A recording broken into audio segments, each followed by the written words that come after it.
You've been told visualization works. You've tried it. And if you're honest, it didn't. Not really. Not in a way that lasted. And you probably decided the problem was you, that you didn't believe enough, didn't try hard enough, weren't consistent enough.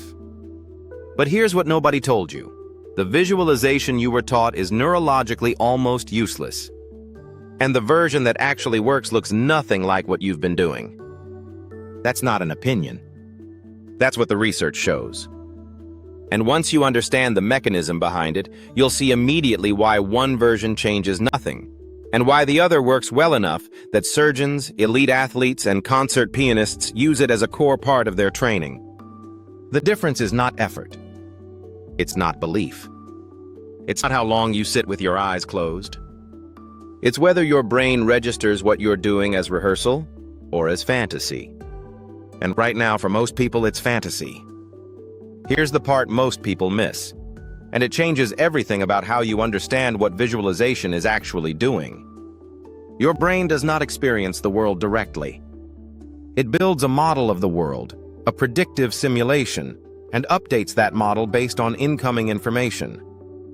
We've looked at this mechanism in previous videos. But here's the part that becomes relevant now.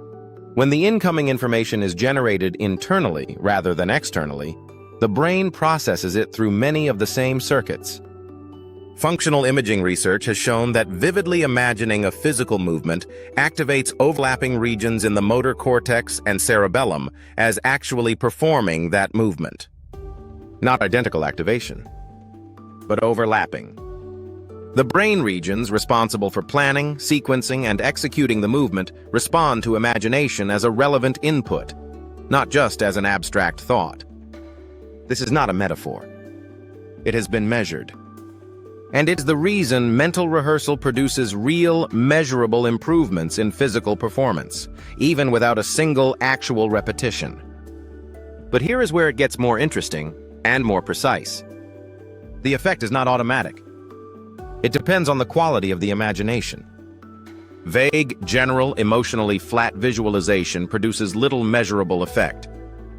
Specific, detailed, emotionally engaged visualization, where you are inside the experience rather than watching it from the outside, produces significantly stronger activation. The brain responds to the richness of the simulation. The more complete and believable the internal experience, the more the brain treats it as data worth incorporating. This is also why visualization fails for most people most of the time. They visualize outcomes, the moment of success, the result they want. And the brain looks at that image and compares it to the current predictive model, the internal map of who you are and what's realistic for you. If the gap between the image and the model is too large, the brain does not update toward the image. It flags the image as inconsistent with the model and files it as irrelevant. You feel inspired for a moment. The model doesn't move. This is where the brain does something that looks like resistance, but is actually quality control. Think of it this way. Your brain is constantly evaluating incoming information for credibility. Real experience scores highest. It happened. It was survivable. It is now evidence. Vivid, specific, emotionally engaged imagination scores lower, but it still registers. Vague, outcome-focused fantasy scores close to 0. The brain recognizes it as a story, not as a rehearsal. The difference between effective and ineffective visualization is the difference between rehearsal and fantasy. Rehearsal is specific. It involves process, not just outcome. It places you inside the experience, feeling the discomfort, navigating the unfamiliarity, completing the action anyway. Fantasy skips directly to the result and asks the brain to believe in it. The brain, being a precision instrument, does not. If you only remember one thing from this video, make it this. Visualization works not by convincing your brain that something happened. It worked by giving your brain a low-threat first exposure to something that hasn't happened yet. It lowers the unfamiliarity of the next real step. It reduces the prediction error the brain will register when you actually do the thing. And lower prediction error means lower resistance. which means the real action becomes slightly more accessible than it was before. That is the mechanism. Not magic. Not manifestation. Rehearsal lowering a threshold. And now it gets uncomfortable, because this means visualization only works in a very specific direction. It works for the next step. The step just outside your current familiar range. The one that's close enough to feel possible, but far enough to feel uncomfortable.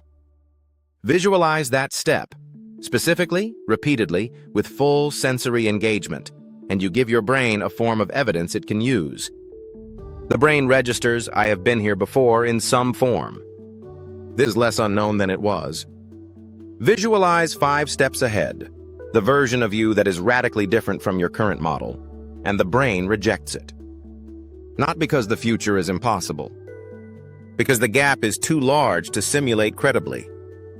The internal experience doesn't feel real enough to register as evidence. And without evidence, the model doesn't move.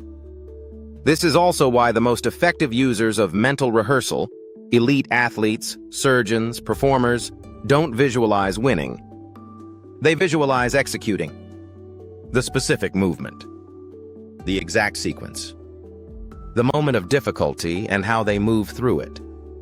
They are not imagining the outcome. They are rehearsing the process in enough detail that the brain treats it as a genuine dry run. The same principle applies to identity. If your current model says you are someone who stays quiet in rooms where you feel uncertain, you don't visualize yourself as a confident, effortless speaker. You visualize the next specific moment where you might speak.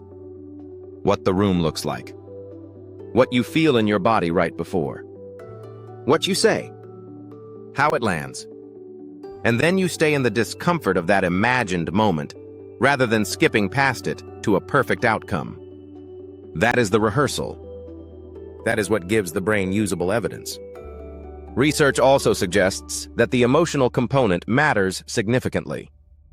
Visualization that includes the physical sensations of discomfort, the tension, the uncertainty, the unfamiliarity, and then continues through it, appears to produce stronger effects than visualization of ease alone. Because the brain isn't learning that the experience will be comfortable. It's learning that the experience is survivable. And survivable is what moves the range. Here is what this means practically. Visualization is not a replacement for real experience. It is a preparation for it.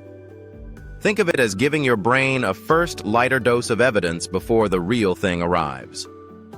The real thing still needs to happen, repeatedly, consistently, past the point where motivation is required.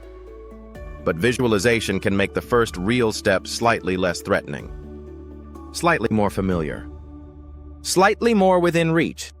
Not because you convinced yourself it would go well, because your brain has already run the simulation enough times to treat the experience as less unknown. That is the difference between visualization that works and visualization that doesn't. One is rehearsal. The other is wishful thinking. One gives the brain evidence at a scale it can integrate. The other asks the brain to believe something it has no basis to predict. Your brain is not resistant to change. It is resistant to the unfamiliar. And anything you can do to make the next step slightly more familiar, before you take it, makes the system slightly more willing to let you through. Visualization done correctly is exactly that. A way of making the next version of you slightly less strange to the brain that is deciding whether to let you become it. If this changed how you think about what visualization is actually doing, like the video so this kind of mechanism-based content reaches more people. Subscribe if you want to keep understanding how your brain constructs the limits of your life, and share it with someone who gave up on visualization because they were using it the wrong way.